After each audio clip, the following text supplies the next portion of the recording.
हुण इंडक्टर के केस च असी देखो फिर वही चीज़ है, करंट तो लिखना है, करंट लिखण दे लई उपर EMF आए, नीचे रजिस्टेंस आए।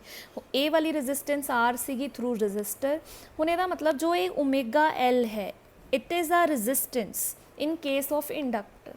ठीक है, मतलब हुण असी इत्थों की जजमेंट करनी है, जिद्दां असी ये चीज़ नूं याद किया होया कि एक रजिस्टर है, उन्होंने असी इदां बनाने, उहदी रजिस्टेंस नूं इस तरह लिखते हैं। इस तरह हुण असी की याद रखना है, जदों साडे कोल एक इंडक्टर है, ठीक है, उहदी इंडक्टेंस है L, तो हमेशा किसी भी कॉयल या वायर च हमेशा रजिस्टेंस हुंदी है। जे इंडक्टर है तो उहदी रजिस्टेंस नूं असी ओमेगा L नाल लिखते हैं। ठीक है, और उन्होंने असी डिनोट कादे नाल करते हैं, ये भी असी याद रखना है, उन्होंने असी डिनोट करते हैं XL नाल। ठीक, हुण उन्होंने रजिस्टेंस नाम भी नहीं दिंदे, XL नूं असी नाम की दिंदे आ, इहदा नाम है इंडक्टिव रिएक्टेंस। ठीक है, तो जदों भी कभी इंडक्टर की गल हुंदी आ तो उहदे च जिहड़ी असी कहने आ करंट नूं अपोज कर रही है, जो भी क्वांटिटी करंट नूं अपोज कर रही है, उन्होंने असी रजिस्टेंस नहीं बोलना, उन्होंने हुण असी की बोलना है, इंडक्टिव रिएक्टेंस बोलना है, या फिर असी की बोल सकते हैं रिएक्टेंस ऑफ इंडक्टर। ठीक है, और इनू असी जिद्दां रजिस्टर के केस च आर नाल डिनोट करते हैं, इत्थे असी XL नाल डिनोट करते हैं, और उहदी वैल्यू भी याद रखनी है, दैट इज़ ओमेगा L है। ठीक है, हुण इहदा मतलब omega L is a inductive reactance which opposes the current. ठीक है, फ्लो ऑफ करंट नूं की करता है, अपोज करता है, जिद्दां रजिस्टर जो है वो करंट नूं अपोज करता है, अगर रजिस्टर लगा होया किसी सर्किट के अंदर। तो यह मतलब I0 इज इक्वल टू की आ जाएगा E0 बाय XL आ जाएगा। XL इज़ अ वॉट, जो साडे कोल की है करंट नूं अपोज कर रहा है, राइट। तो नाल की है sign omega T minus pi by 2 है। E0 बाय XL नूं फिर असी I0 लिख देंगे। ठीक है, इत्थे I है, I is equals to I0 sine, क्योंकि EMF नूं डिवाइड कादे नाल करता, जो चीज़ करंट नूं अपोज कर रही है, रजिस्टर है, अगर ए वाली वायर सिंपल ले रहे हैं, अगर कॉयल लैके चल रहे हैं तो XL है, तो I0 ही आ जाएगा, sign omega T minus pi by 2। तो ये करंट का जो है एक्सप्रैशन आ गया साडे कोल। तो यदा मतलब हुण साडे कोल किहड़े दो लास्ट कंक्लूजनस हो गए। तो कंक्लूजन इज़ कि एक तो करंट आ गया E is equal to E0 sine omega T, जितों असी स्टार्टिंग की तो असी कित्थे पहुँचे, EMF इन्नी आ गई, करंट आ गया साडे कोल I is equal to I0 sine omega T minus pi by 2।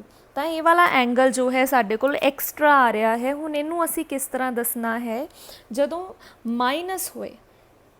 ठीक है, हुण करंट के केस च की है, इन्ना एंगल पिछे है, माइनस मतलब पिछे है, तो असी कहांगे कि करंट जिहड़ा है वो लैग्स बिहाइंड, पिछे रह रहा है, बाय एन एंगल ऑफ, किन्ने एंगल नाल पिछे है, angle of pi by 2 from EMF। ठीक है, मतलब जो करंट है लैग बिहाइंड, मतलब अगर माइनस है तो मतलब पिछे है, करंट EMF तो पिछे है, किन्ने एंगल दे नाल, पाई बाय 2, केदे तो EMF तो।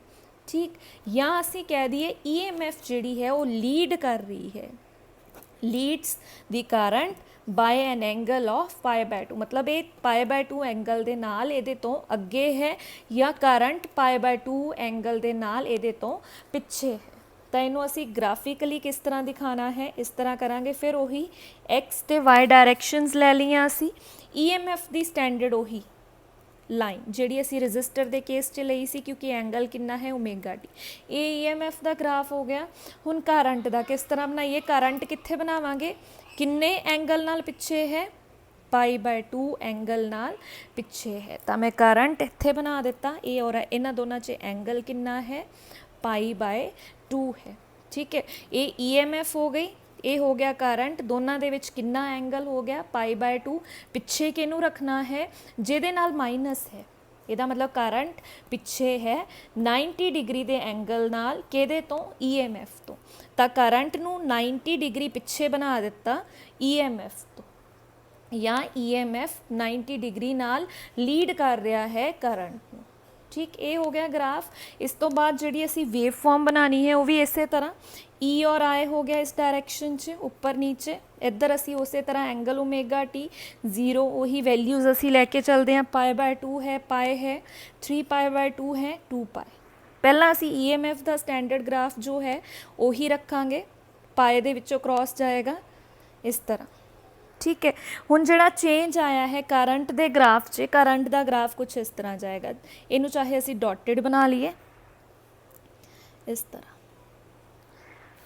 ठीक है, सो ये है करंट दा ग्राफ, राइट। ये दो ग्राफ हो गए साडे कोल जो असी, ये वाला कंपलसरी है। ठीक है, इनू असी बनाना ही बनाना है टू एक्सप्लेन